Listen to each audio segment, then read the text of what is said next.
ne të gjithë si popull jemi problem.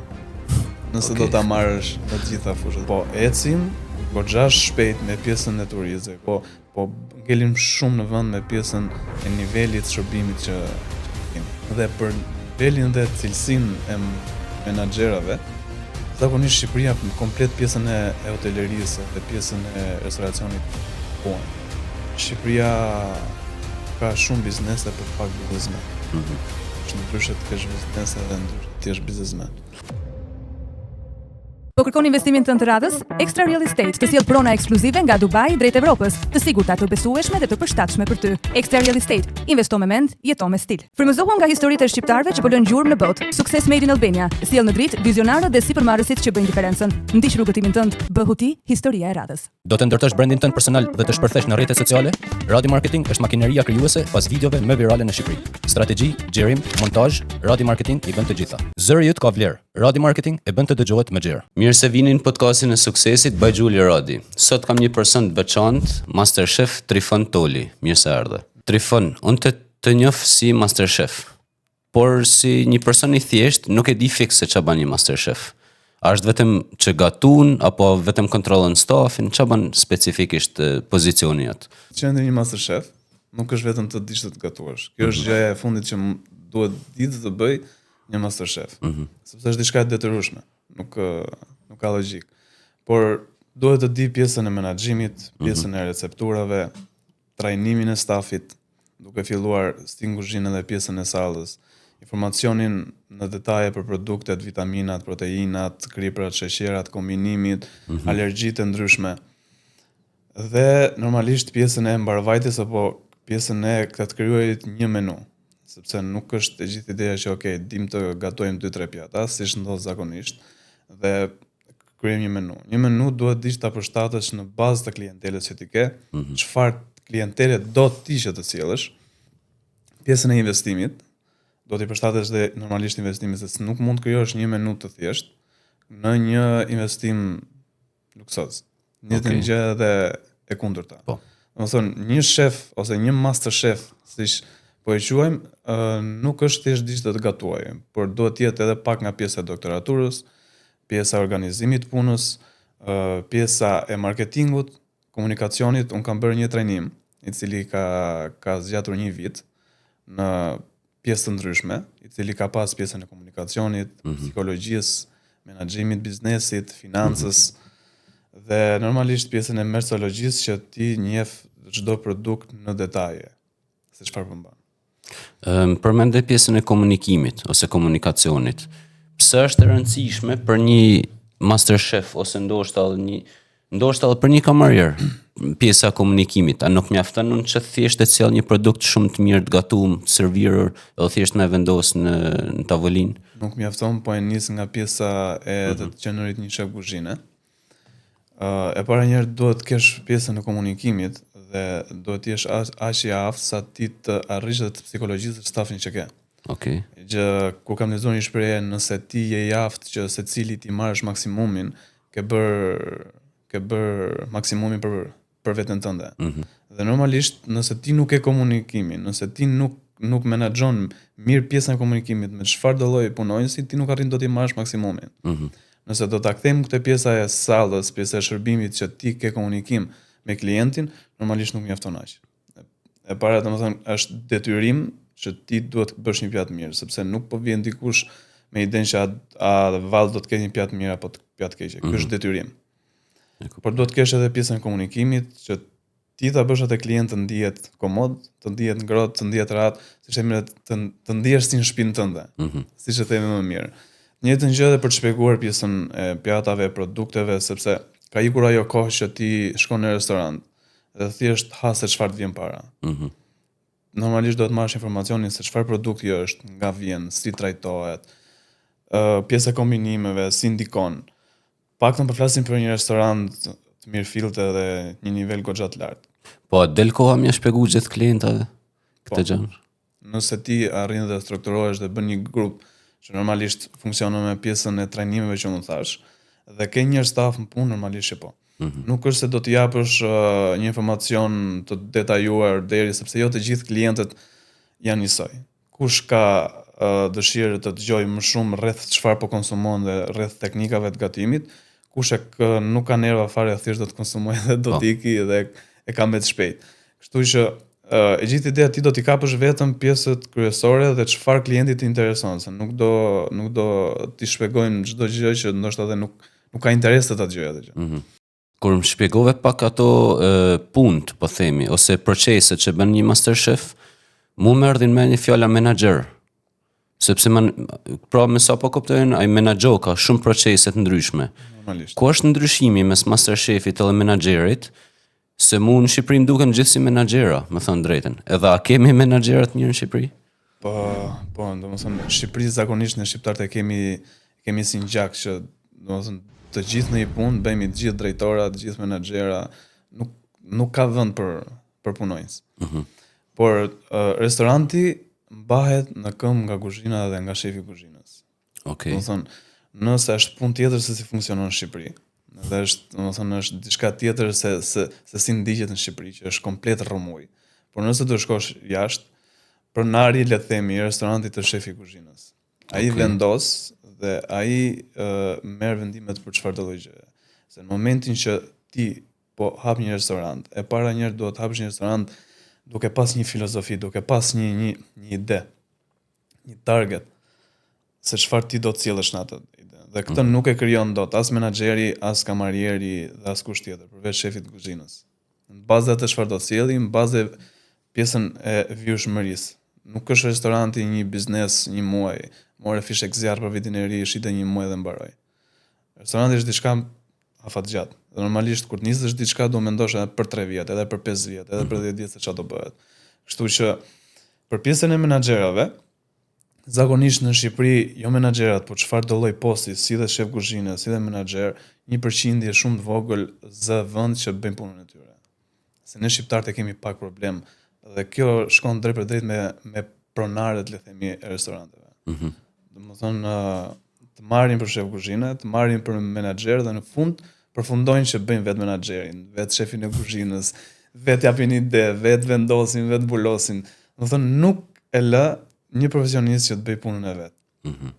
Dhe për nivelin dhe cilësinë e menaxherave, zakonisht Shqipëria komplet pjesën e hotelerisë dhe pjesën e restoracionit vuan sepse e kanë kuptuar pak gabim postet ose pjesën e pozicionit menaxher, apo pjesën e shefit kuzhinës, apo pjesën e shefit sallës, apo të qenë dhe një kamarier. Domethënë, po ecim goxha shpejt me pjesën e turizmit, goxha shpejt me pjesën e turizmit, po ngelim shumë në vend me pjesën e nivelit shërbimit që ne kemi. Kudo që të shkosh nëpër Shqipëri, përveç disa vende në Tiranë, goxha në dukje e para një shërbimi që është skandaloz. Dhe kjo unë personalisht nuk i vë faj punonjësve. Thjesht ai punonjës i bën atë që di dhe atë që i jepet. Faji është komplet i atyre që menaxhojnë dhe atyre që e kanë atë gjë. Se nëse ti nuk investon tek stafi jot, nuk e trajnon, nuk i krijon kushtet që ai të bëhet një njeri më i mirë, nuk është faji askujt, është faji jot. Dhe nuk e mendojnë këtë për më gjatë. Po këto që thonë për shembull, unë nuk e trajnoj stafin se ai bëhet shumë i mirë edhe mikën. Po, pra, dhe kjo është, prandaj ne kemi ngel këtu ku jemi. Sepse unë mendoj personalisht nëse ti arrin ti krijosh komoditetin dhe ti japësh një personi atë që i meriton, pse duhet shkoj diku tjetër? Edhe pse nuk duhet funksionosh ti me kontrata? Shqipëria e njeh shumë pak pjesën e kontratës së punës. Do të thonë këtu në Shqipëri sot janë punë, nesër si dihet, ndoshta merr telefon, pronari thotë di çfarë, lëre fare se kam gjeti këtë tjetër, por lëre fare se do ta mbyll. Do të thonë nuk ka një stabilitet. Dhe prandaj ka ardhur gjithë ky lëmsh, po i quaj gjuhën popullore, deri në fakt topike, sepse edhe punonjësit, le të themi, edhe pjesa e stafit, kur nisin diçka, nuk e nisin, shumë pak janë ata që e kanë pasion dhe e bëjnë me qef dhe me shpirt atë punë që bëjnë, si te pjesa e kuzhinës, si te pjesa e sallës. Thjesht e shikojnë si një punë, do shkojnë të punojnë 8 orë, do marrin atë rrogën dhe do ikin. Nuk e shikojnë që diçka që të investojnë te vetja dhe të ecin përpara.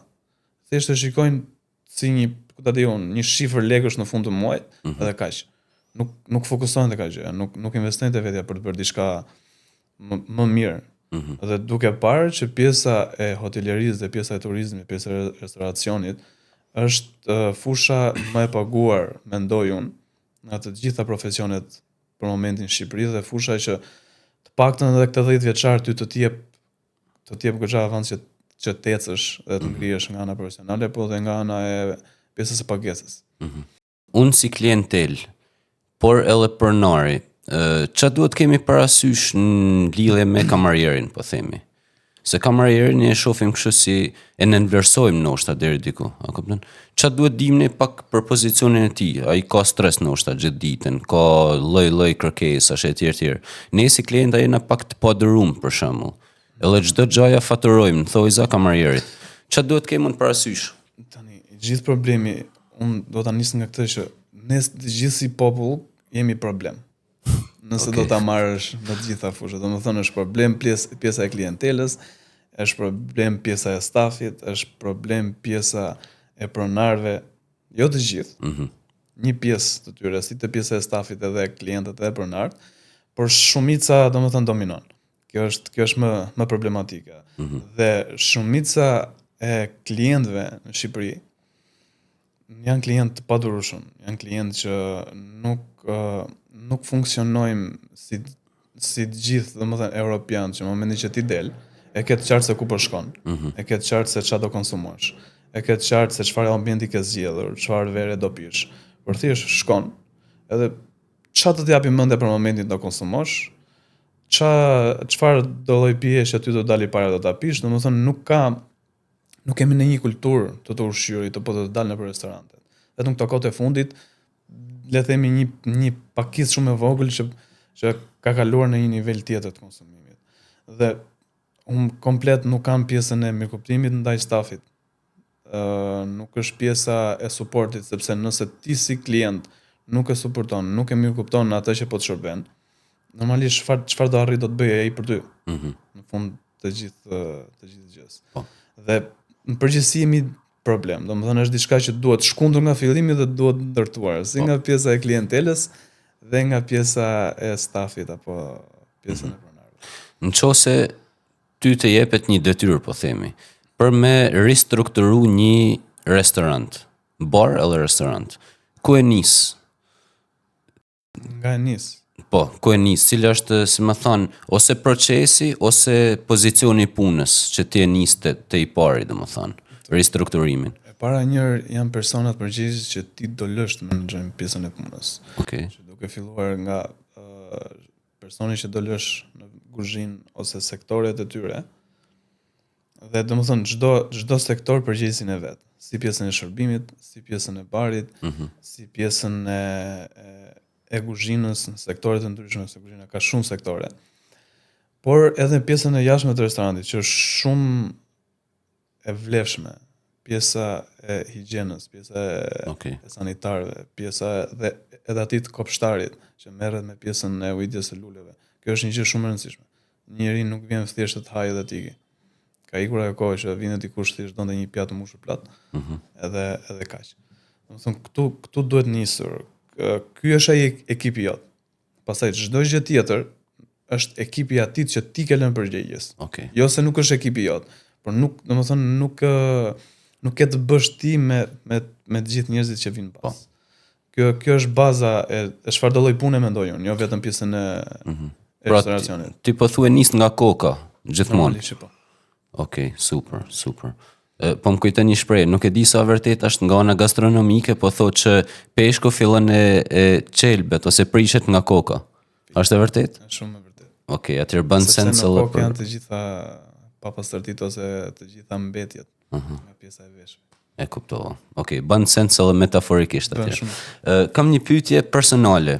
Shikoj çam bën përshtypje më burr. Shkoj në vende për shembull, sa herë që kam shkuar në një vend interesant, ndoshta pak luksoz etj, tualetet.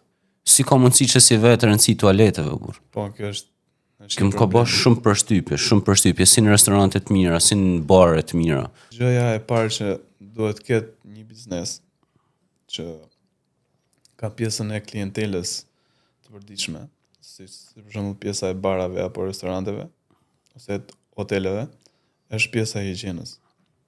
Normalisht kur kam bërë një trajnim, një profesor më ka thënë, gjë e parë që të bësh kur të hysh në një restorant ose në një bar ose në një hotel, gjë e parë që të bësh, që ti të vendosësh të qëndrosh tek ai ambient, shiko tualetet. Nëse nuk janë të pastra, vazhdo dhe ik, sepse nëse nuk është aty pastërtia, mos pretendo që do ta gjesh në fushat e tjera të shërbimit që ti do marrësh. Dhe këtu gabojmë. Domethënë sepse zakonisht ne funksionojmë vetëm duke me bukur në fasadë.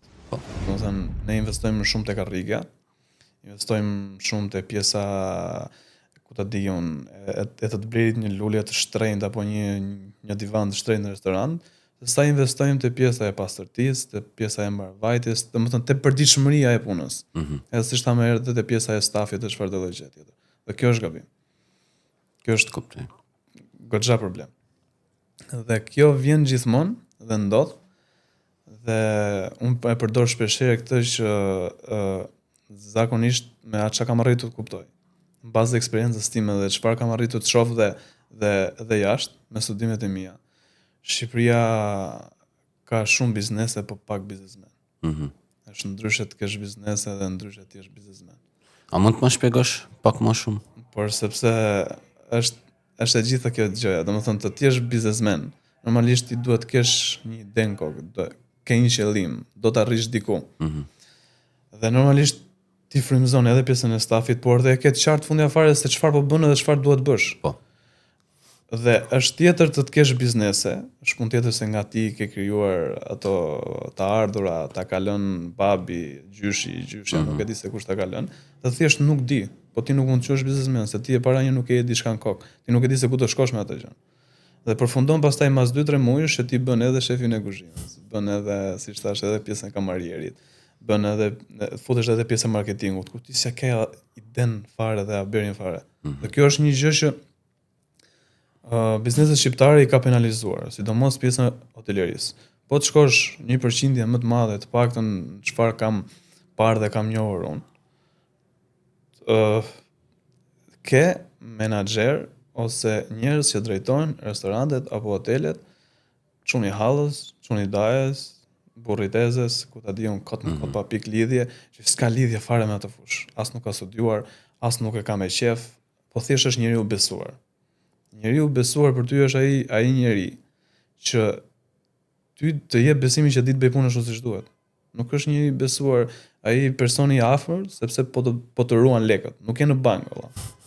Nuk po të ruan njëri një thesar, do të ruaj klientelën. Nuk mund ta ruaj klientelën dhe ta afroj një njeri që nuk ka informacion dhe nuk ka dije dhe nuk e bën me qef atë gjë. Por të ruajtur lek, investo te sistemi. Nuk të merr një lek nëse ti investon te sistemi. Po punove kështu me fatura, ku ta di unë se si mund punosh, aty është pastaj problem. Kuptova. Sot je master chef. Unë jam kurioz me ditë si e ke fillu. Si e gjete veten tek industria ose te fusha gatimit, edhe si e fillove, cilat ishin pozicionet e para të punës? Po e marr nga fillimi. Që nga momenti i parë që unë kam kapur tigan me dorë. Kjo ka ndodhur në shtëpi.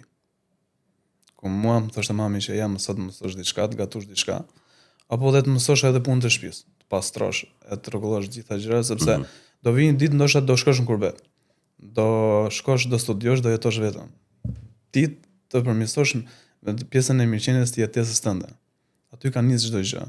Dhe më thënë drejtë nuk është se kuptova që e kisha qef apo nuk e kisha qef. Okay.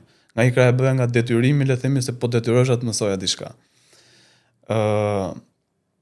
Në gjimnaz kemi pas një organizim në shkollë, në vit 3 që secili do sillte ushqime nga shtëpia.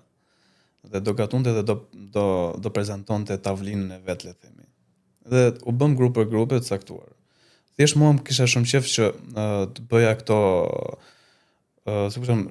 me fruta të ndryshme, lule, rosra, çfarë janë këto gjërat që shikojnë nëpër YouTube. Dhe këtë bëra. Dhe fillonin gjithë thoshin, ti ke për të bërë kuzhinier. Ti ke dorë për kuzhinier. S'kishte lidhje fare me kuzhinën ajo. Ajo më shumë ishte edhe pjesa e skulpturës. Por thjesht mua më rriti me këtë frymën dhe me këtë idenë që shikoj se unë do bëhem një kuzhinier. Kërkova për kuzhinier, u futa në zonën që unë jam rritur, se unë jam nga Kuçova. Dhe punova 3-4 muaj si kuzhinier dhe po shikoja që po m'pëlqente. Domethënë ishte diçka që po e bëja gar me veten, le të themi. Njëkohësisht studioja edhe për regji aktrim, bëja kurse me disa regjisor të njohur. Dhe le të themi ëndra ime ishte pjesa e aktrimit. Pjesa e regjisë. Kur erdhi pjesa që të konkuroja tek për akademi, nuk arrija të konkuroja sepse në atë vit ishe mesatarja kishte shkuar shumë lart. Dhe u bën të gjithë artist dhe u mbush akademia vetëm me artista. Unë shkollë nuk isha një njeri, le të themi, që isha ekselent. Isha një njeri që gjatë gjithë kohës bëja vetëm zhurën. Isha i harrakati i shkollës, le të themi, dhe nuk kisha mesataren e dur që unë të konkuroja për të pjesa akademisë. Edhe pse mund ta kisha talentin, edhe kisha goxha eksperiencën në pjesën e teatrave apo shfaqjes. Dhe vendosa thash, okay, derisa unë të bëhem gati që të studioj akademin, po nis pjesën e kuzhinës. E kam nisur, le të themi, pa iden edhe pa menduar qëllimin që unë do jem ky që jam sot. Dhe kjo është një gjë që mua më ka bërë akoma të mësoj më shumë, sepse nëse do ta kisha më të qartë se çfarë do isha shumë herë më shumë se ç'jam sot. Dhe më bëri të punoj, nisa shkollën, një nga shkollat më të mëdha këtu në Tiranë. Dhe më bëri të punoj, po e quaj fat, me një shef që ishte lindur dhe rritur në Itali. Nuk e di jam lejohet ta përmend emrin. Po mu. Bleri Dervishi e quajnë. Dhe kisha punuar vetëm në restorante me Michelin, me nivel shumë të lartë. Dhe është personi vetëm që unë kam njohur nga shefa në Shqipëri, që është aq artist dhe aq profesional në atë gjë që bën. Çdo pjatë që krijonte, kishte një identitet, kishte një kuptim. Domethënë të bënte që ti të futesh në atë botën e saj. Dhe ky ka qenë ai personi që mua ma ka futur në gjak kuzhinën. Që të ta kem kaq pasion sa kam sot. Ky ishte ai që më hapi dyert, ose më hapi syt, le të themi, që të shikoja se ku isha dhe çfarë po bëja. Pastaj normalisht ishte edhe pjesa e punës, punë më gjata, nga 14 orë, 16 orë, probleme. Restoranti që unë fillova të punoja ishte në restorant në nivelit shumë të lartë. Kishim klientë vetëm figura publike. Çfarë do lloj fushë dhe normalisht duhet ishte shumë i saktë. Niveli ishte shumë i lartë. Le të themi ishte tipik një kuzhinë gurme. Nuk ishte si mund gjë rrallë nëpër Tiranë. Mbasi kalova goxha vështirësi, edhe dua të ta them këto 3 muaj të para në kuzhinë un kam kaluar depresion. Vetëm nga presioni, vetëm nga problemet që kam pas në kuzhinë, sepse ne në Shqipëri kemi edhe një problem prap shumë të madh, që dikush kur na vjen staf, kur na vjen në ekip, nuk e suportojmë, që të bëhet dhe e jaftë, që të jetë ndihmën tonë. Por e gotasim që ti sa më shpejt, domethënë na duket se kur vjen dikush e po na merr punën. Akoma nuk e kemi këtë që të punojmë në grupe, s'kemi përpunuar në një grup me sa kam parë. Sado që ti të mundohesh të rrisësh njerëzit me një frymë ndryshe. Dhe fillova fal punës, fal studimeve. Domethënë po studioja aq shumë sa s'kisha studiuar gjithë vitet në shkollë, në gjimnaz apo në 9 vjeçare. Edhe kjo gjë po ma biste edhe më, po ma biste edhe njerëzit që ishin rreth meje. Dhe fal punës, fal pjesës që nuk bëja asnjë mbrapa. Sepse gjithmonë kur e kanë nisur më thoshin që nuk e bën dot, nuk ke nerva ti për kuzhinën. Ç'ne ti?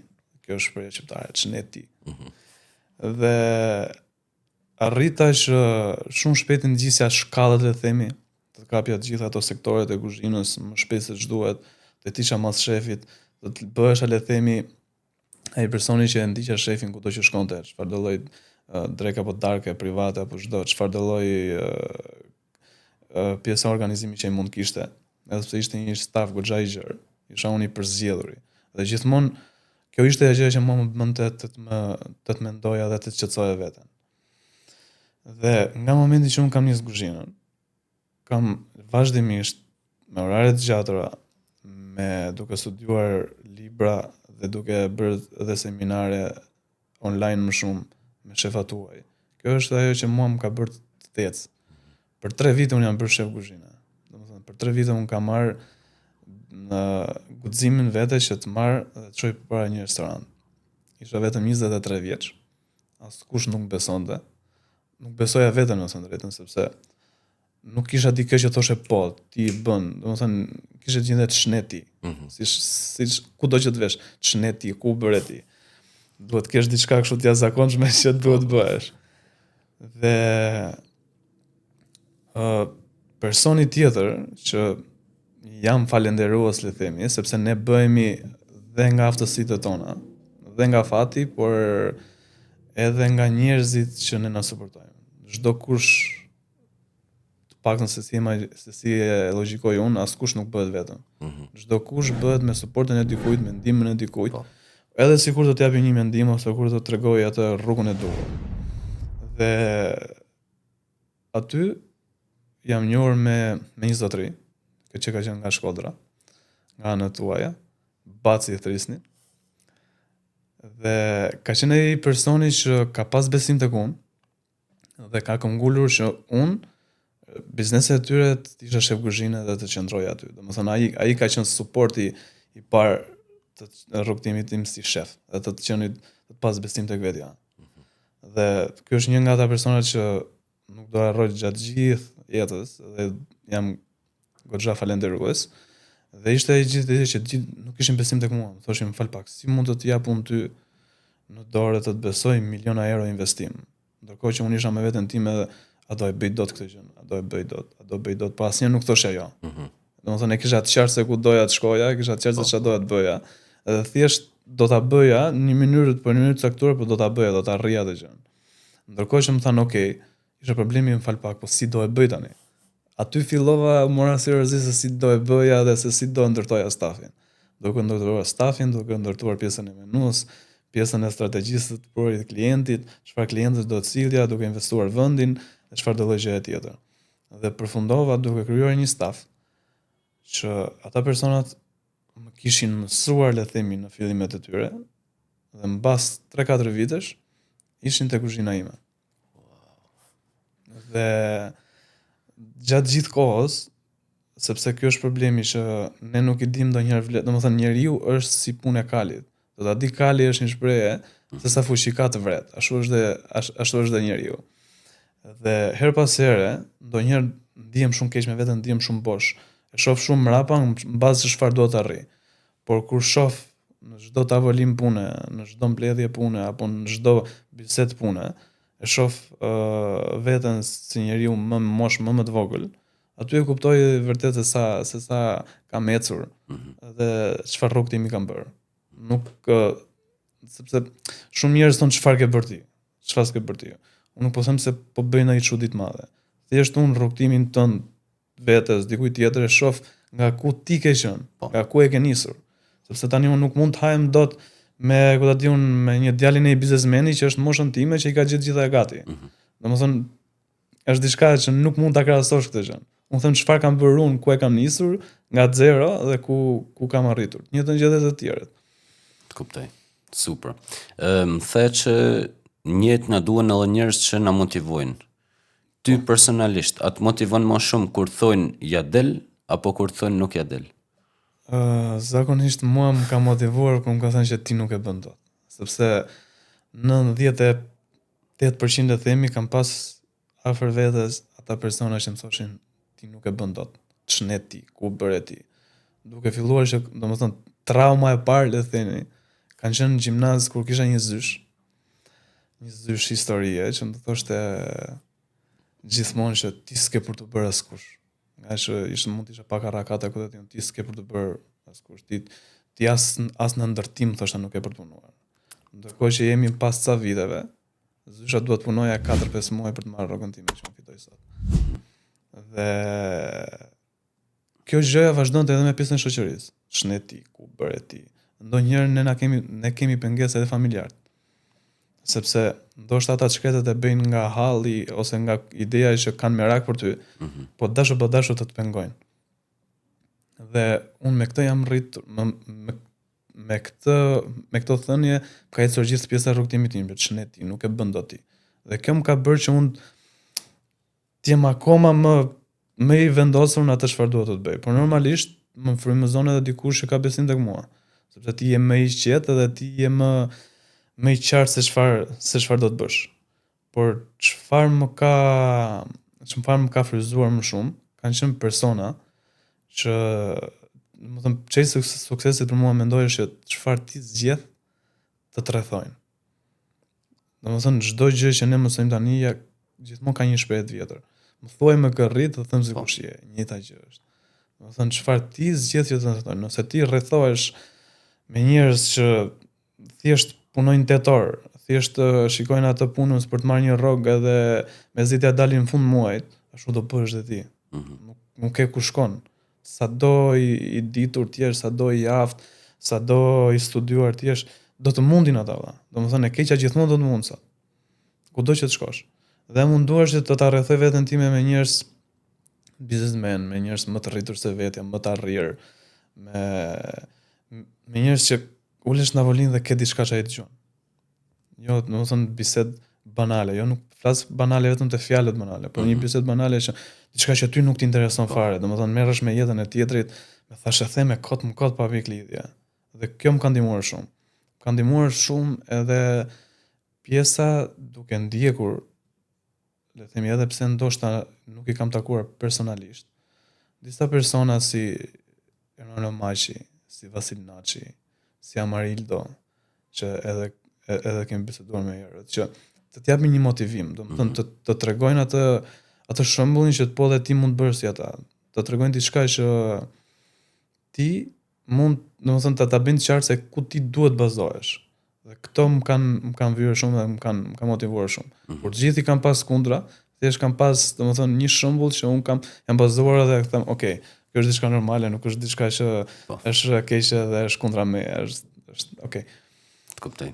Cili ka qenë momenti më i vështirë që ke përjetu derisa në karrierën tonë? Momenti më i vështirë është siç thash pjesa e fillimit. Okej. Aty ka qenë ajo bumi më i madh. Pastaj shoqëri zoti nuk kam pas probleme dhe incidente gjatë pjesës rrugës, sepse kuzhina është goxha e rrezikshme. Duhet të jesh shumë i përqendruar dhe duhet të dish se kujt t'ia lën një përgjegjësi të caktuar. Jo kot më kot, se ke të bësh me jetën e njerëzve. Po. Por fillimi ka qenë ai pjesa më e vështirë, le të themi, nga ana profesionale, pastaj nga ana personale, sepse ne burgosim veten radh parë, pastaj na burgosin të tjerë. Ka qenë kur un kam arrirë të kuptoj se çfarë dua të bëj vërtet unë me jetën time. Dhe çfarë personash un kam përballë. Kjo ka qenë ajo pjesa që mua më ka ndarë nga ajo, domethënë, zona e errët me pjesën e të tesit përpara. Pyetja e më e preferuar e podcastit. Trifon, je përballë pasqyrës. Edhe shikon veten tonë para 5 viteve, 10 viteve, në fillimet tuaja, domethënë.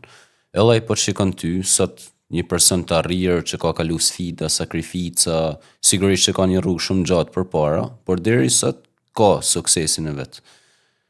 Qa mendon se do të thoshte nëse ai po të shikon ty sot? Bravo. Domethënë ti arrit ato çfarë duhet bëje. Se kjo është e gjithë ideja. Unë tani, domethënë, jam mësuar që nga këta personat që kam ndjekur, gjithmonë kur më përballesh një padrejtësi ose një vështirësi, si nga ana financiare, por edhe me punën, çfarë do gjë tjetër, është diçka që mua më gropos në një farë mënyrë, më stoponte. Tani kur më ndodh, ose më jep një fuqi më të madhe, domethënë më të lumtur. Thënë, okay, domethënë kur më ndodh një pengesë shumë e madhe, aty jam i lumtur se e di që do më ndodhi diçka e mirë. Po. Domethënë mezi e pres atë pengesën dhe atë vështirësinë. Fiks. Po ti, ç'a do i thoj atij? Pak do t'i thoja njerëzve të tjerë që janë pikën atë Trifonit fillim. Do i thoja që thjesht zgjidhni diçka që ju doni të bëni. Dhe thjesht hesni siç kam ecur unë. Sado që të rrëzoheni, të përplaseni, kudo që të shkoni. Nëse doni diçka, nëse keni pasion, nëse do punoni fort, që është gjë më e rëndësishme, se mund të kesh qef. Po. Çdo gjë, po nëse nuk punon, nuk bëhet gjë nga divani. Do e arrish në atë pikë. Pavarësisht se çfarë do thonë njerëzit, se çfarë do të trajtojnë njerëzit, se kjo është edhe një problem vetë, mënyra se si të trajtojnë njerëzit. Ti do arrish atje ku ti do të arrish. Herët avon do vi ditë që do arrish. Por do arrish në momentin e dur. Se unë mendoj që gjërat ndodhin në momentin e dur. unë besoj shumë në Zot edhe çdo gjë që kam dashur, më shplotësuar, po më shplotësuar në momentin e dur, jo atëherë kur e kam dashuruar. Si do ta përshkruaje stilin tënd guzhinës ose të gatimit me 3 fjalë? Unë kam një moto, le themi, ose diçka që bazohem tek evolimi i traditës. Okej. Që do të thotë, unë mundohem të bëj gatime tradicionale, do të sill në një mënyrë të evoluar, po pa dalë tek ajo shija që ne jemi rritur në disa prej pjatave, sepse nuk është se kemi shumë të gjërë, të paktën me kohën pjesën e traditës që mund ta përpunosh. Por më shumë t'i them me 3 fjalë, unë po e shumë fishoj këtë pjesën e fjalëve. Gjithmonë e shoh kuzhinën vërtet si një art. Do të thënë kuzhina është një art në vetvete. Sepse të krijosh një pjatë, të krijosh diçka nga disa bim apo ku ta di unë, një gjallëz është për mua është art. Dhe çdo pjatë që unë krijoj ka një domethënie. Ose ka shumë pjata të mia që kanë emra poetik, po e quaj që ka një domethënie. Mund të kesh emra që kam një trëndafil për ty, le për një lule, unë t'i dhe një gotë verë, gëzuare të paça, domethënë janë disa emërtime që zakonisht përshtaten, po të zëni shembull për Shën Valentinën ose për festën e nënës, që më shumë kam bërë nga këto pjata, që ty të përshtaten në atë festën që mund të kesh apo në atë ambientin që ti mund të jesh. Dhe kjo do të bën që të jesh pak më ndryshe nga të tjerët, por edhe ti të kuptosh se çfarë do të bësh në fund ditës. Që do të thotë domethënë evolimi i traditës, edhe pjesa të lidhur me artin. Kuptova. Çfarë do e këshilloje një shef ose edhe pozicione tjera në kuzhinë, sepse ne e dimë që është një ambient me shumë presion kohor etj. Çfarë do i këshilloje këto njerëz që ndjejnë shumë presionin, adin, si të performojnë mirë? Adin, ku të fokusohen ose çfarë të kenë diçka parasysh? Unë kam qenë edhe si profesor. Tek shkolla që unë kam studiuar mbas 2 vitesh jam rikthyer si profesor. Duke dhënë niveli më të lartë të kuzhinës, edhe kam parë shpeshherë që të rinjt i futen, do të kapa të pjesën e fillimit, që të rinjt i futen një fushë pa e ditur se çfarë po bëjnë. Pa e pas shef. Thjesht e ka çur mami, e ka çur babi, e ka çur xhaxhai, domethënë ka xhaxhai nga Anglia, i ka paguar lekë, mjafton në shkollë. Dhe e para njëherë do të shikojnë, do të kuptojnë veten. Nëse s'bëjnë për këtë punë, lëre valla, nuk bën për ty. Kam, domethënë, nga të paktën nga shokët e mi të klasës, le të them, kur e kam nisë pjesën e kuzhinës, po thotë se 50% e kanë lënë fare këtë profesion. Se kanë nisë fare. Nga kjo 50% që kanë vazhduar, një 5% që thjesht janë bërë të aftë për gjën e vet. Thjesht shumica kanë ngelur aty në vend. Vazhdojnë, domethënë qarkullojnë në vend. Nuk e di pse. Por ka të bëjë mënyra e këtyre që folëm deri më sot, se si ti je shef pjesën e të ardhmës tënde. Dhe unë kam qenë një njerëz që s'kam pas durim, s'kam pas nuk pranoja presion. Por është diçka që ty të bën vet puna, edhe çfarë ti do të bësh. Thjesht kuzhina është diçka që do ty të jep presion. Të jep presion sepse vetvetiur ti je në një gjë të mbyllur. Mund të jesh aty për 8 orë, 10 orë, 12 orë, varet sa si ti punon. Po thjesht do t'i kesh gjërat e qarta. Dhe sa më i qetë, më i mirë është për ty, sepse nuk është se do rezistosh shumë.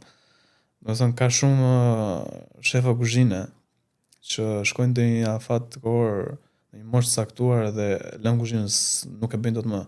Ka shumë të tjerë që fillojnë disa vese të këqija për të hequr stresin e kuzhinës. Cigaria, alkooli apo ku ta diun se çfarë. Domethënë kjo është një gjë jo e mirë. Më mirë nëse ti nuk arrin ta përballosh, lëre, vazhdo gjej diçka tjetër që ti e bën, edhe jepi drejtim asaj që ti bën. Kuptoj. Sot, siç ta thash më përpara, të shikoj një person të arritur te profesioni jot, edhe të suksesshëm, edhe që ke investu shumë, je përkushtu, ke mësu, ke bërë trajnime etj. A mendon se me këtë vendosmëri dhe me këtë çësi që ke ti ndaj karrierës, ndaj profesion, ndaj punës, a mendon se do ishe bë i njëjtë i suksesshëm edhe një fushë tjetër? ose në çfarë do fushë? Derisa u bëra tek një fushë që se kisha menduar ndonjëherë dhe nuk është se kisha menduar ndonjëherë të isha bërë shef kuzhine, mendoj se do isha bërë në çfarëdo lloj fushë tjetër. Sepse jo e them unë, po e thot historia po e quaj që çdo njeri i arrir është bërë fal punës. Merre nga futbolli, nga çfarëdo lloj, sa do talent ti jesh, sa do i mirë ti jesh, nëse ti nuk ke disiplinë pune, nëse ti nuk menaxhon veten ashtu siç duhet, nuk ke për të bërë askush në fund ditës. Dhe po mund të isha bërë në çfarëdo lloj fushë tjetër. Jam kurioz me ditë si e gjen frymëzimin për recetat e reja. Se mu më tregon shumë edhe emrat që i gjen janë super. Emër që të godet direkt, domethënë. Po, domethënë pjesa e emrave, përtej se ti duhet i sjellësh një kënaqësi ose një rehati, le të themi, pjesës klientit. Se kjo është, domethënë ti e ke për detyrim që ta bësh atë pjatën mirë. Nëse ti diskuton, shiko se unë bëj pjatën e mirë, diskuton kot, ti nuk bën se për atë punë i aty. Por qëllimi im është që klienti të ndihet mirë dhe të kaloj mirë pa i vajtur pjata, vetëm duke lexuar menun, vetëm duke i shpjeguar menun, po duke i shpjeguar emrat. Përveç kësaj është çështja e marketingu. Sepse ti mund të bësh një gjë shumë mirë, mund të bësh shpikën më të madhe në botë, por se nëse nuk di ta shesësh atë gjën, nuk e bër asgjë. Dhe kjo është një gjë goxha e domosdoshme te pjesa jo restorantit, por çfarëdo lloj biznesi që ti mund të kesh. Siç thash, pjesa të krijuarit një recetë është e njëjta gjë si ti mund të krijosh një tekst këngë, si ti të krijosh idenë e një filmi, është e njëjta gjë. Thjesht kam prezantime të ndryshme. Për të dëgjuar apo për të parë një film shkon kinema, për të parë atë krijimin tim thjesht vjen në restorant, madje edhe konsumon. Dhe kjo varet edhe nga gjendja emocionale që ti je, por ka të bëj po prapë te fokusi që kemi thënë her pas here se ku ti do të arrish, çfarë ti do të bësh dhe sa i qartë ke qenë ti në identitetin tënd që ke krijuar. Se nëse ti thjesht ka shumë, madje është një përqindje shumë e madhe, që thjesht janë shefa kuzhine. Shqipëria ka nivel goxha të lartë shefa kuzhine. Sidomos kohët e fundit kanë ardhur edhe nga jashtë, por edhe këtu ka ecur goxha pjesa e kulinarisë. Por ka një pjesë tjetër të caktuar që thjesht është shef kuzhine dhe thjesht gatuan një pjatë sepse ashtu e ka bërë ai. Kur nuk e ka idenë dhe nuk është në brendësi të asaj gjës. Kështu që ai nuk është qartësuar me veten. Thoj do të krijoj diçka, nuk ta krijon dot. Se punon në mënyrë mekanike. Dhe unë këta duhet ngacmoj. Sepse sa më shumë konkurrencë të ketë, më shumë më i mirë bëhesh ti. Domethënë ti do detyrohesh, njeriu funksionon me presion. Nëse ti nuk ke presion, nëse ti nuk ke konkurrencë, nëse ty nuk të shtyn diçka, ti të ngelen vend valla.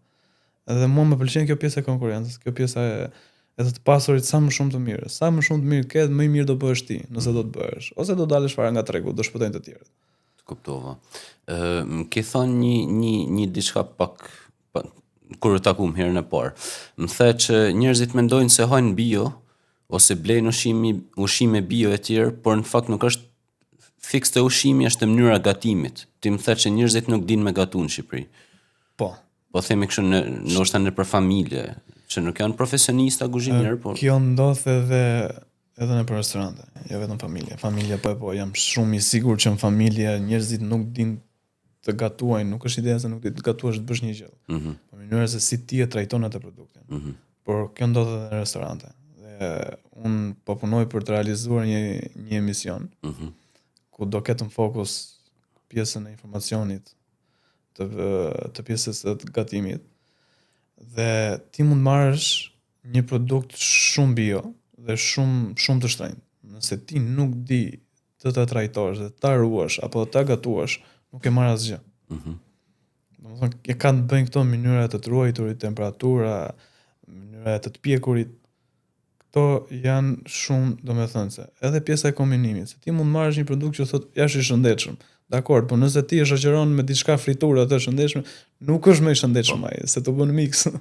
Kështu që ka të bëjë edhe pjesa e kombinimit të produkteve, por edhe pjesa e trajtimit, se si ti e trajton, se si ti e pastron, se si ti e gatuan, se si ti e ruan, ka të bëjë shumë. Domethënë çdo produkt ka temperaturën e vet, si mpjekje, si ruajtje. Pasterizimi, sterilizimet. Ti mund të hash një produkt bio, por të është ngarkuar komplet me baktere. Nuk e di ç'po hap pastaj. E një gjëm shpesh fjallin bio.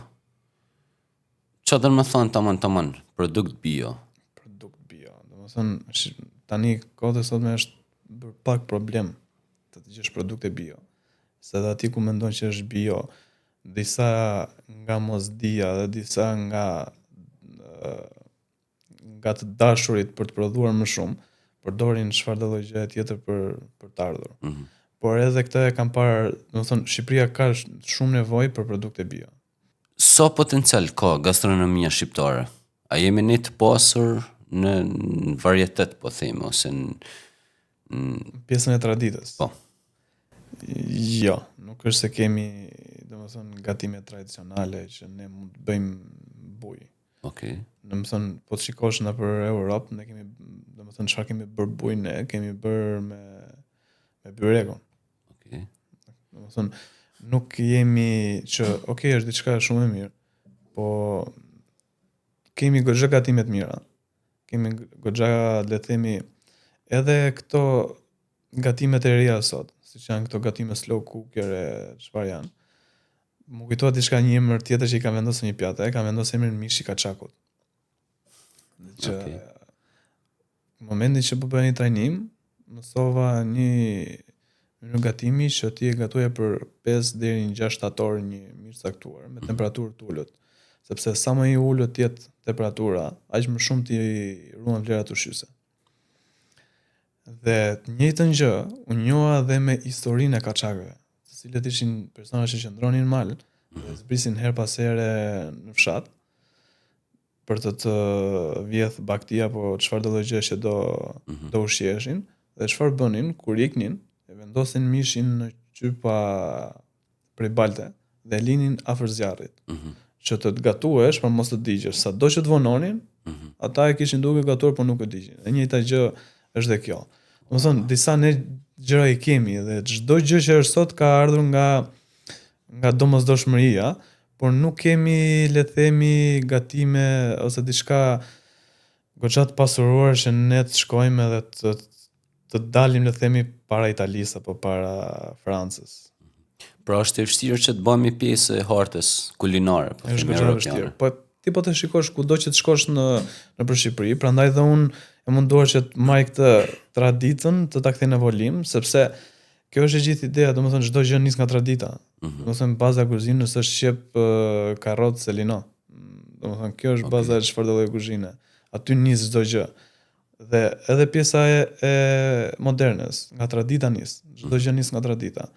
Por po të shikosh, ne më shumë kemi pjata italiane, greke, spanjolle, domethënë shikojnë tani fusin vetëm nga jashtë sepse nuk kemi diçka që ne mund të dominojmë. Ose kemi, por nuk kanë tentuar shefat Shqipëri që atë që kemi mos ta nxjerrim në mënyrë të rëndom siç e duam ne që mbushë pjatën plot, por ta nxjerrim në mënyrë fine. Domethënë duhet kualifikuar pak, duhet rafinuar pak që atë që ke ta sjellësh në mënyrë tjetër. Siç jam munduar të ta sjell unë sultjashin në formë shkume. Okej. Domethënë, e dini çfarë është sultjashi? Po. Po, Oriz me qumësht. Po, e kam sjell në formë shkume, në formë kremi. Dhe emrin e pjatës e vendosja gjeje vet. Domethënë gjithë mendoshin gjatë kohës, fal se ku e kam ngrënë unë këtë gjë, se ku e kam ngrënë. Kur janë rritur me atë shije. Ose shefi im krijonte disa pjata që po prap kishte pjesën e bazës. Domethënë këtë pjesën e evolimit traditës po prap e kam arshtyes nga i bukë, sheqer dhe vaj. Siç gjithë jemi rritur, por thjesht të vinte në një mënyrë tjetër që ty përveç se ti kënaqesh, sepse ne shqiptarët me këtë lloj shije jemi rritur. Po. Domethënë ne më mirë na shijon kjo se sa të ikim të ham një carpaccio. Më shumë njerëzit carpaccio dhe krudo ti ham për të dukur se sa e shijojnë. Shumica e shqiptarëve, domethënë ne më mirë aty e gjejmë veten. Është një gjë sikur ti thosh një francez i hap byrek për mëngjes. Ai do croissantin. Po. Njëtën gjë kemi edhe ne. Dhe të ta sillë në një mënyrë komplet ndryshe, që edhe ti të kënaqesh në atë çfarë haje, sepse ti me atë je i rritur, po edhe të sillë dhe një nostalgji, le themi. Domethënë kjo është experience komplet ndryshe. Më ke thënë diçka për krudot, që në Shqipëri ja fusin kot se në fakt nuk janë krudo tamam. Edhe pse I shohim kështu të ftohta, po ti sjellën me vaj ose me limon diçka tillë. Po. A mund të më shpjegosh pak nga ana teknike? Po, domethënë ne kur them ne, mos ta marrim kështu që them për të gjithë. Për një pjesë, domethënë për shumicën. Shumica në Shqipëri nuk din ta krudo.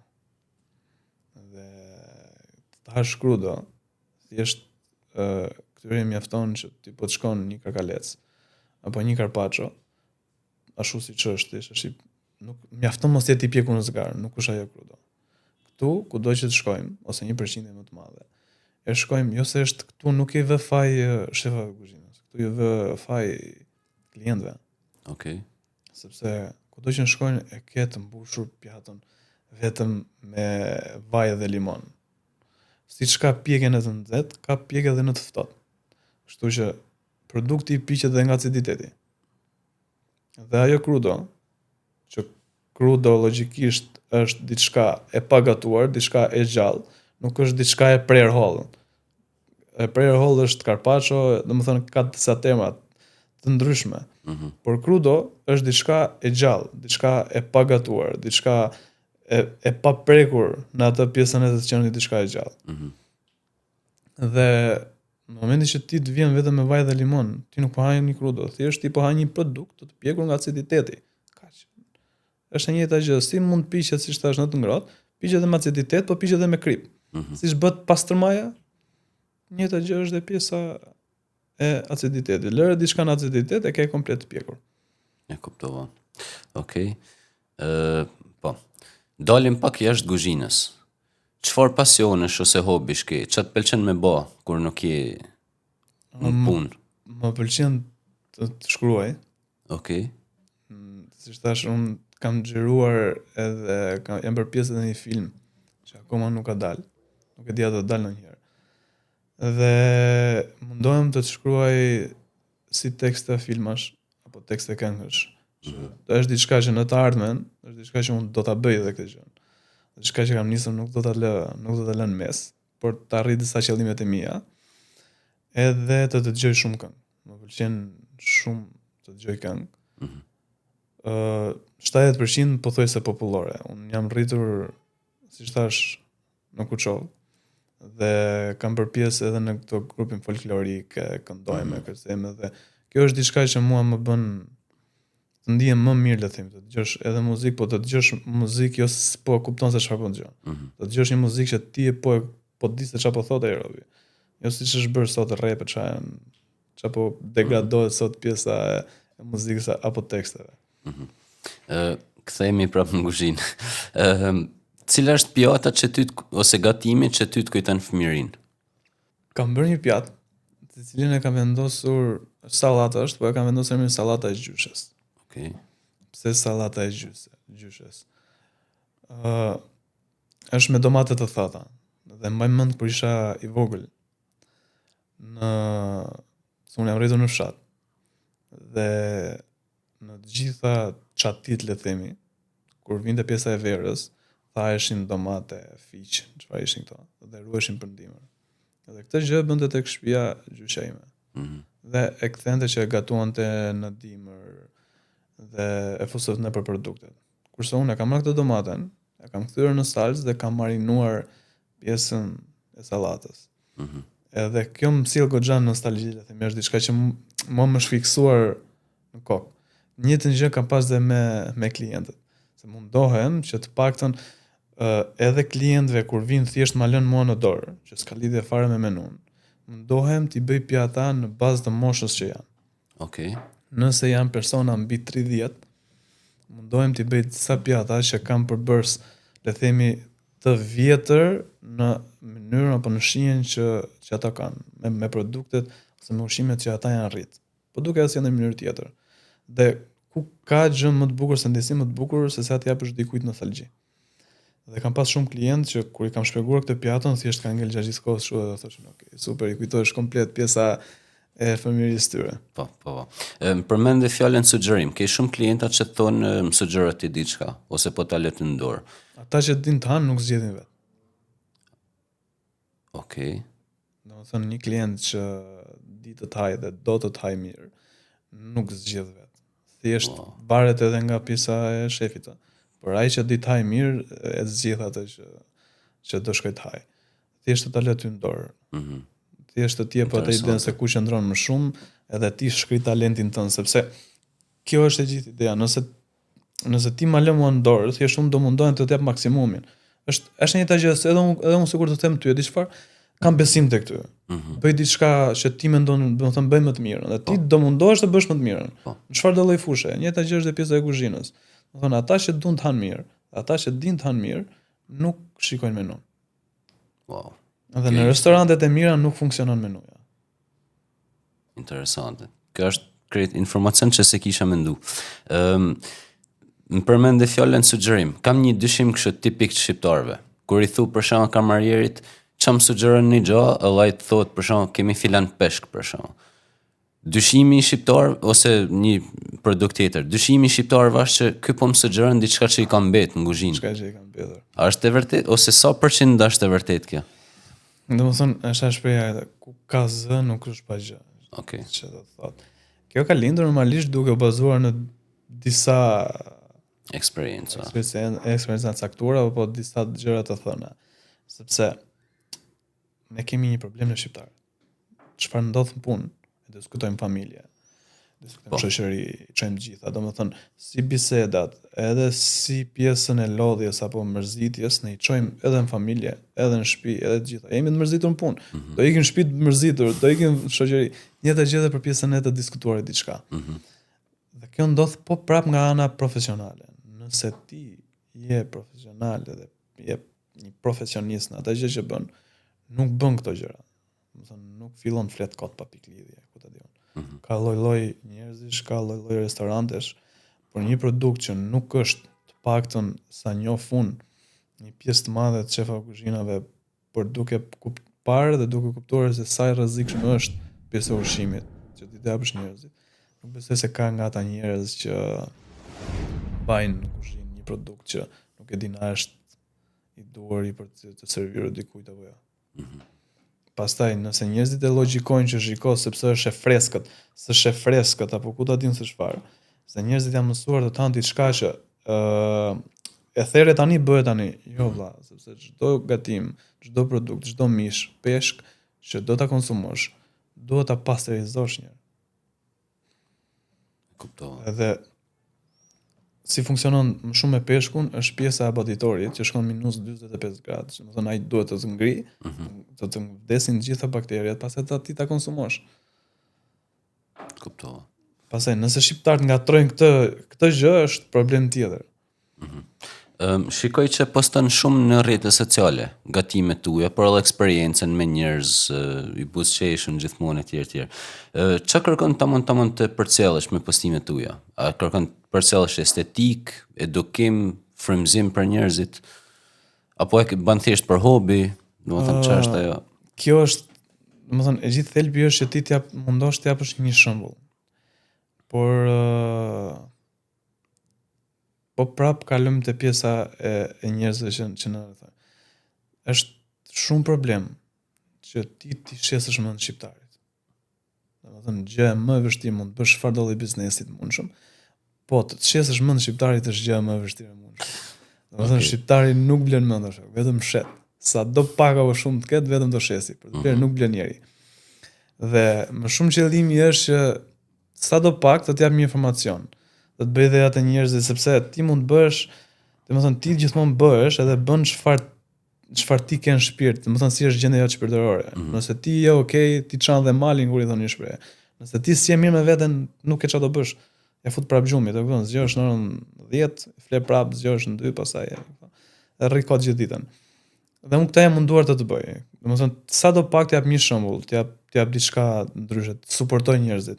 Jam munduar që me mundësitë që kam të ndihmoj, të suportoj njerëzit. Po prapë është problem.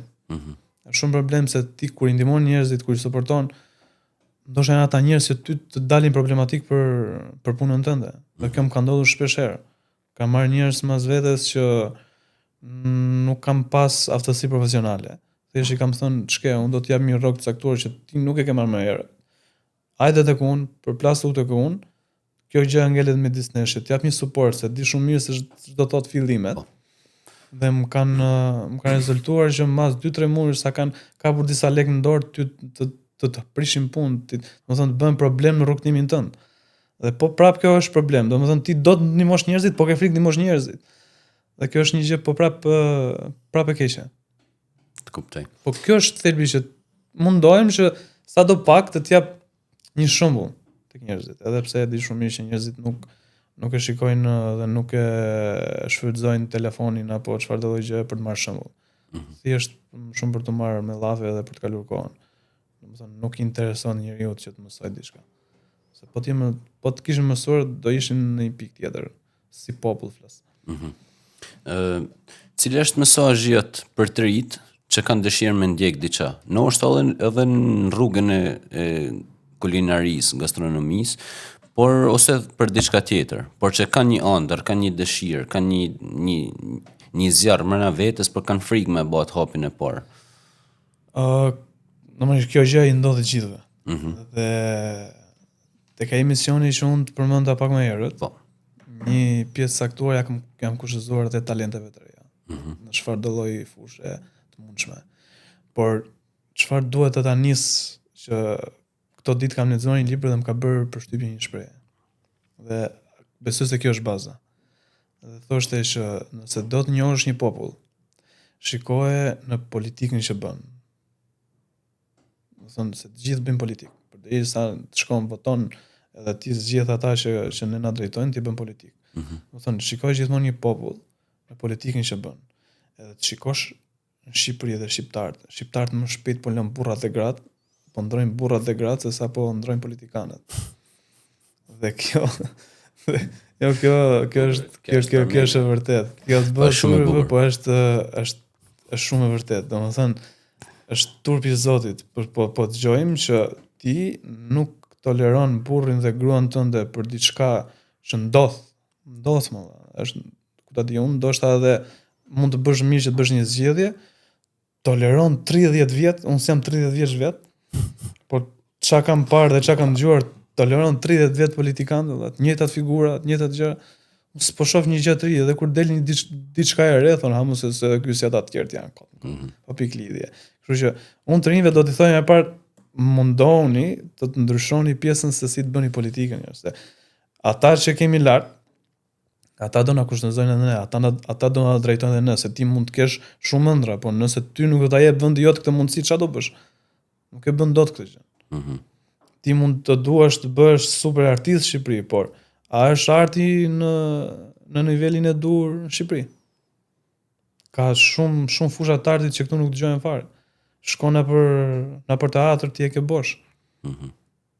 Kupton? Edhe kjo është gjëja kryesore, dhe çfarë është akoma më e dhimbshme është varet se çfarë ti ndjek. Domethënë çfarë ti do të bësh. Që ti të shkosh deri te pjesa e realizimit të bëri diçka, ti duhet zgjedhësh pjesën e politikës, se kush ty do të qeverisë, dhe çfarë ti do zgjedhësh të ndjekësh. Se ti mund ndjekësh njerëz që ty nuk t'japin asnjë lloj gjëje. Thjesht tregojnë se shkojnë hajnë një darkë shtrenjtë, blejnë makinë shtrenjtë, për ç'më intereson mua kjo gjë mua. E kupton, edhe kjo bën nëse ti ndjek dikë që promovon se çfarë jetë e bën, ti nuk do ta kesh fokusin bësh disa lekë dhe të hapësh biznesin tënd. Do ta kesh bësh disa lekë, marrësh disa lekë borxh dhe të marrësh një makinë, blesh një makinë. Siç kemi gjithë shqiptarët. Shqiptarët s'kan kokë lekë na për shumica, blen makinë me qeramo, me borxhe. Blen makinën me borxhe, nuk ka biznes me borxh. A kupton? Kështu që duhet dinë se çfarë ndjekin njerëz, si për rrjetet sociale, si për dishmëri, çfarë këtë dëgjojnë. Se janë bërë të gjithë tani profesionistë, të gjithë zanaçinj, kur i thonë një shprehje që dalin të gjithë nëpër emisione, nëpër televizione dhe gjëra që mua pëlqejnë podcastet, janë është se flitet disi më e vërteta. Dalin të gjithë flasin për të dukur bukur. Mjafton të duket bukur, s'intereson fare pjesa e realitetit. Dhe kjo gjë është e para njerëz zgjidh, siç tham, pjesën politikës, zgjidh se çfarë do ndjekësh, pastaj fundja fare çfarë do humbësh. Ti humbi në xhep e ke kur i thoni shprehje. Bëje një, do vish po prap aty pik. Për ta rregulluar gabimin e momentit e ke kohën. Po për të rregulluar gabimin e 5-6 viteve, 10 viteve që ti ke pas mundësinë, se ke bërë dot, do ta rregullosh dot deri në fund jetës tënde. Me këtë mesazh do mbyllim këtë podcast, sepse mendoj që do bëjmë edhe shumë biseda tjera shumë të bukura. Shumë faleminderit që ndave eksperiencën edhe dijen tane. Unë për vete mësova shumë, edhe t'jam falenderues. Shumë faleminderit, sukses edhe te emisioni që kemi bë. Shumë faleminderit. Është super, do ka një emision super i bukur. Mu ma ke shpjegu shumë mirë konceptin edhe unë do jem shikuesi i parë. Bien mirë. Faleminderit shumë. Faleminderit.